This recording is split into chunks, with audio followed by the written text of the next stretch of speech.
One of the first things mentioned in the Player's Handbook for Dungeons and Dragons 5th edition is the three pillars: combat, exploration, and social encounters. That's what we're going to talk about today on Master the Game. I am Juice. Let's get started.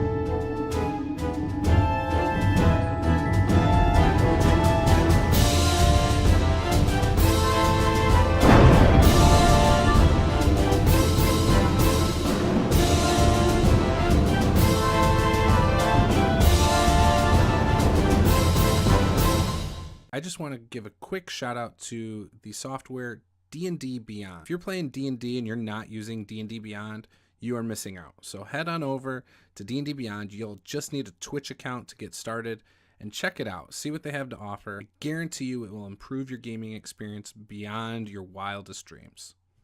So a lot of people don't really think about the different pillars when they're playing a tabletop RPG. However, there are three distinct ways to play. One is combat, another is social, and another is exploration. Now, the way you play these is a little bit different from the others.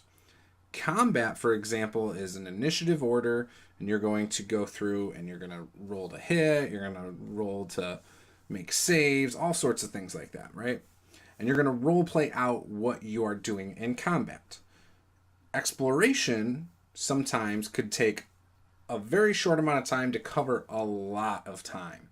For example, you might be traveling for a week and you might just make daily rolls, but you might role play a lot of the intricacies of that time as well. It just depends on your group.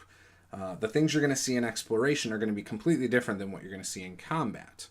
You still might come across traps. You still might have to make saving throws, and you're now going to have to do a lot more skill checks. Whereas in combat, you're probably not going to make as many skill checks.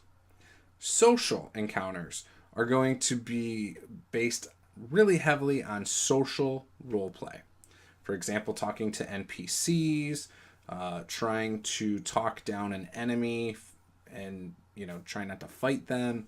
You're going to come into less saves. You still make saves. You might make charisma saves or wisdom saves. You still might use some skills, but you're not going to be making attack rolls necessarily. You still might cast some spells to do different things, but again, it's a whole different element. In combat, again, you're going to go in initiative order. You're going to then, based on whose turn it is, you're going to decide what you want to do. While that person is doing what they want to do, all the other players at the table should be thinking about how they would react to this happening. Each round of combat is 6 seconds. So, again, this should be really quick. Don't let your players talk about it for 5 minutes on their turn. Try to keep it short. Give them, 10 seconds to tell you what they're going to do. And then go to the next person.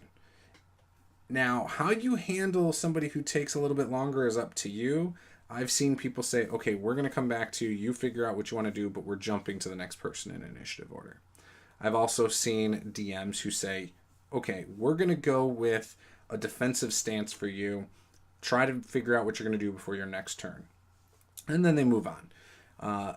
What you do is up to you. I don't do either of those. Sometimes I will say, hey, I'll come back to you, but I don't tend to force a character's action. You're going to go around, and then once you come back around, there you go. There's 6 seconds. Now it's the next round starts.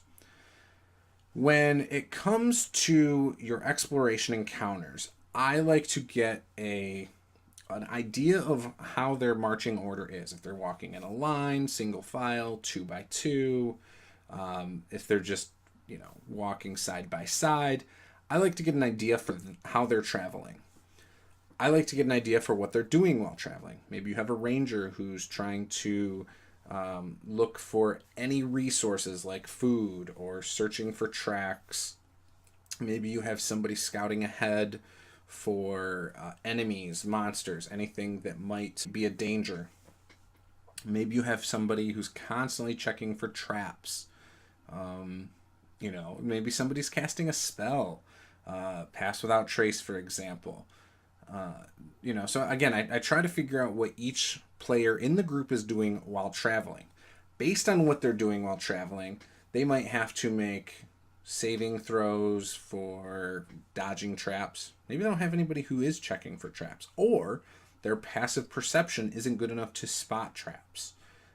Maybe they are socializing and it's nighttime and they didn't even think about the fact that, oh, this is a dangerous area. Or maybe they just don't know this is a dangerous area. And so they're alerting enemies as they walk.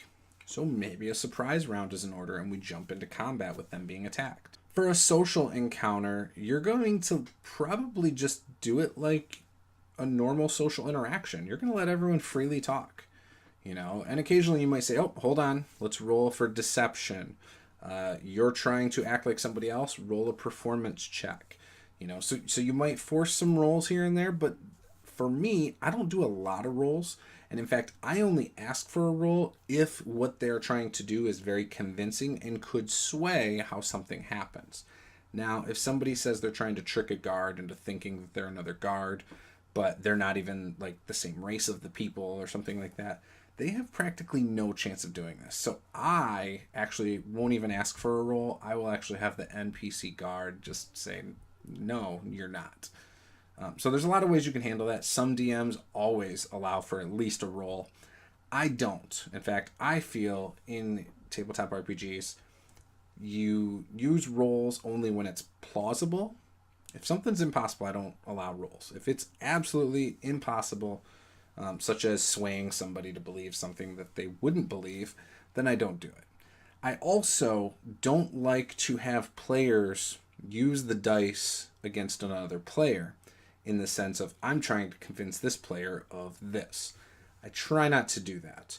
And the reason is because I've had players try to swindle others out of gold in game and treasure and things like that.